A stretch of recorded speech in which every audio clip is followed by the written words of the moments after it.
The wealth gap in American Christianity is staggering, and it's not what anyone expected. While megachurches pop up in strip malls across the heartland, the real money is flowing through cities that most Christians have never even thought about. These aren't just rich cities that happen to have Christians. These are places where faith and fortune collide in ways that reshape how we think about generosity, community, and what it actually means to live out biblical values with a fat bank account. The numbers are mind-blowing, the giving patterns even more so, and what's happening in the number one spot will completely flip everything you thought you knew about Christian wealth in America. Number 10, Birmingham, Alabama. Birmingham's story starts where you'd least expect it. This city, known for civil rights battles and steel mills, now sits as one of America's wealthiest Christian metro areas. The Birmingham metro area has a Christian population around 71% according to Pew Research. The median household income clocks in at about $59,000. But here's where it gets interesting. Barna's generosity data shows this metro area punches way above its weight class when it comes to charitable giving. Churches here fund homeless shelters, addiction recovery programs, and educational initiatives that actually change lives. The wealth here isn't flashy. It's the kind that builds slowly, generationally, through businesses passed down and real estate investments that pay off over decades. Number 9, Omaha, Nebraska. Warren Buffett's hometown makes the list, and no, it's not just because of him. Omaha's metro area sits at roughly 63% Christian according to Pew's religious landscape study, with a median household income around $67,000. But what's wild about Omaha is how its Christian community has built wealth differently than coastal cities. This isn't tech money or finance money. This is agriculture, insurance, and good old-fashioned Midwestern business sense. Barna shows Omaha residents give at rates that embarrass cities twice as wealthy. Churches here run like well-oiled machines, funding everything from crisis pregnancy centers to job training programs. The Christian culture here doesn't treat wealth as something to hide or flaunt. It's just a tool, and they're using it. Number 8, Greenville, South Carolina. Greenville exploded onto the scene in the past 20 years, transforming from a sleepy southern town to a legitimate economic powerhouse. The metro area's Christian population sits around 68% based on state-level Pew data, with median household income climbing to approximately $62,000. The wealth here is new money, built on manufacturing, tech startups, and a business-friendly environment that attracted companies fleeing higher tax states. Churches in Greenville went from small community gatherings to multi-campus operations with budgets that rival small corporations. Barna's data shows the generosity isn't quite matching the wealth growth yet. New money takes time to develop giving patterns, but the infrastructure is there. Christian business owners are figuring out that wealth without purpose is just numbers on a screen. Number 7, Des Moines, Iowa. Des Moines doesn't get much attention, which is exactly how residents like it. The metro area runs about 62% Christian according to available Pew data, with median household income sitting near $65,000. The wealth here comes from insurance companies, agricultural businesses, and a surprisingly robust startup scene. What makes Des Moines special isn't the total wealth, it's the distribution. This isn't a city with billionaires and poverty existing side by side. The middle class is thick, stable, and deeply rooted in church communities.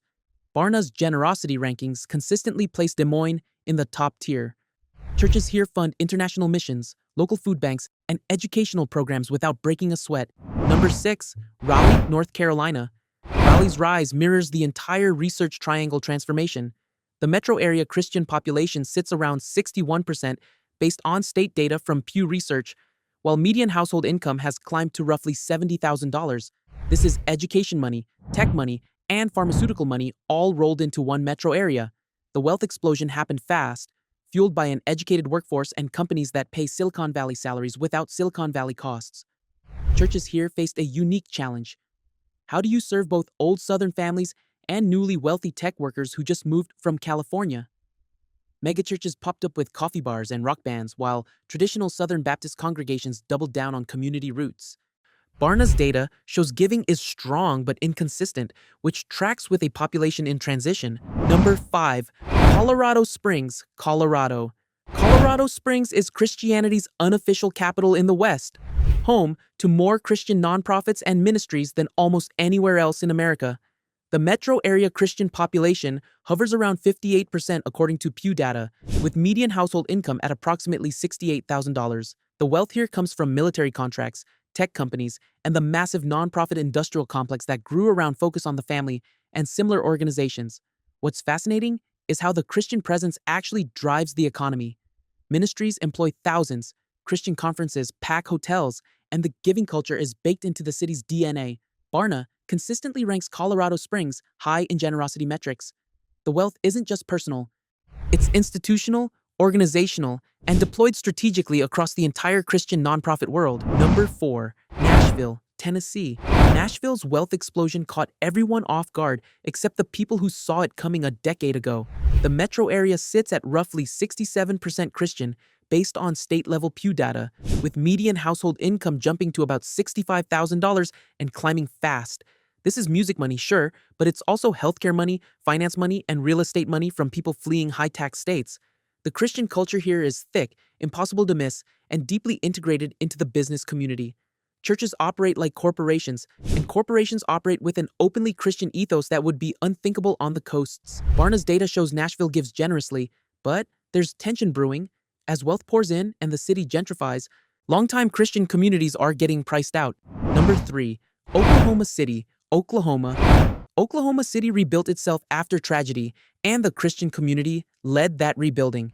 The metro area Christian population sits at roughly 72%, according to Pew Research, among the highest on this list, with median household income around $60,000.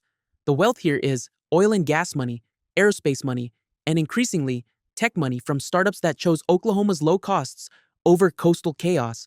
What makes Oklahoma City unique is how the Christian community owns its influence. This isn't quiet Christianity. Churches are massive, visible, and unapologetically central to civic life.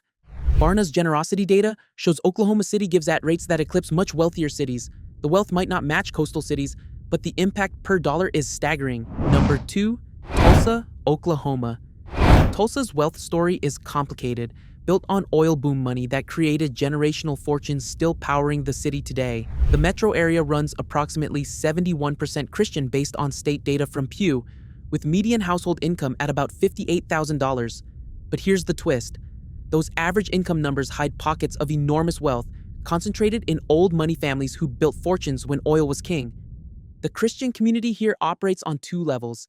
There's everyday churches serving regular families, and then there's enormous legacy churches funded by families whose wealth goes back generations. Barna's data shows Tulsa's giving is exceptional, driven partly by those old money families treating philanthropy as a Christian duty.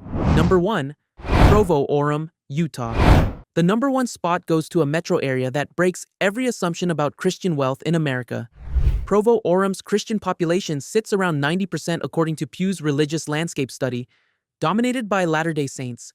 The median household income is approximately $75,000, but the real wealth story is in accumulated assets and business ownership.